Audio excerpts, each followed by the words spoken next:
Alright, so here's a retake of the MSI laptop that wasn't turning on after disassembly. So apparently the power button was bad and also the battery's bad. So the power button's pretty easy to remove. Once you get the logic board or motherboard out, you just take these two screws off. Okay. Alright, and you can see the power button comes out very easily.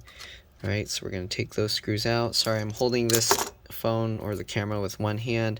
As you can see, it has these, the cable has these little lines in it. That's how you know where to fold it.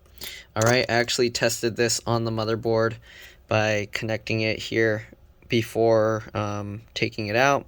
So I know that the button works. The battery wasn't charging. When I put a new battery, it worked okay. So battery and power button needed to be replaced. Okay, so here you can see that this is the original old one with the tape on it.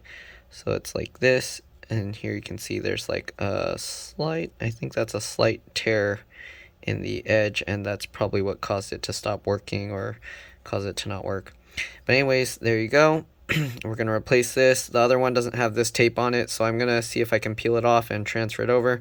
But other than that, that's pretty much it. Just put the new one in that place, put the screws in, and that's all there is to it. The battery I already showed how to do.